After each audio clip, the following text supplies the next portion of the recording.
Hi everyone, once again welcome back to my channel. I hope you people are doing good. So in today's video we are going to see a simple strategy that can be used or that can be followed for UPSC prelims. So we have nearly 170 days left for prelims, and this is a very short time, and this short time can be used for revising subjects or revising notes that we have made for prelims. So today I will tell you how to utilize this time and how you can manage time for your revision, for your mock test and everything. So first of all, in this is December, and in this December already 5 days have been completed, and let's see how we can utilize the remaining days.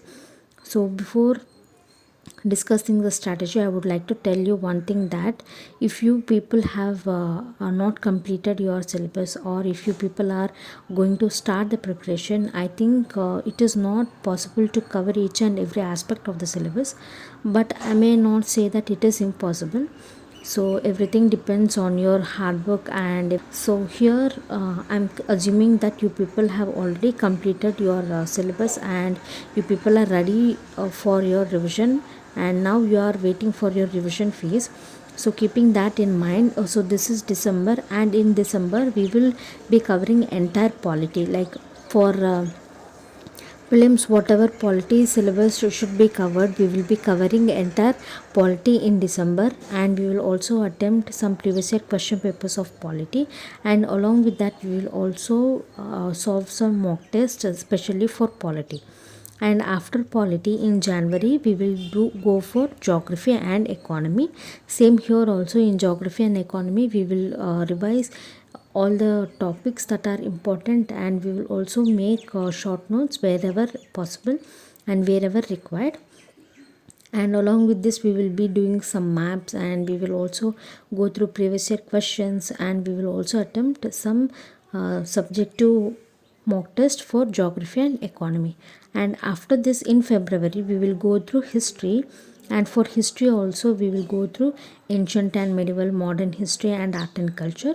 So because these subjects are really important, so in February we will be going through history, and once we have done with it we will be solving our previous year question papers.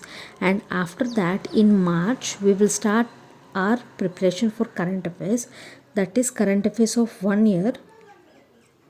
Let's say current affairs from April 2022 to again March or April 2023. If possible, you can also go through January 2022 current affairs to March or April 2023 current affairs. So in March we are going to start our current affairs preparation, and that current affairs preparation should be finished by mid-April. And along with this current affairs we will be going through environment and science and technology also. And after this current affairs and environment and science and technology, then in the leftover time we will do full mock test, and we will also revise our written, our handmade notes, and we will be practicing more number of mocks.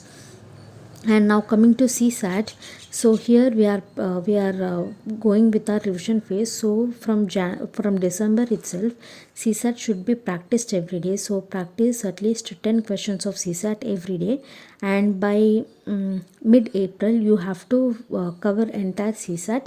And by the time you are attempting mock, you should also start attempting mocks of CSAT, which will be very helpful for you. So this is how you have to plan your month, and this is how you have to categorize time for each and every subject. So I hope you have understood what I'm trying to tell. So if you like this video, please like, share and subscribe to my channel, and thanks for watching.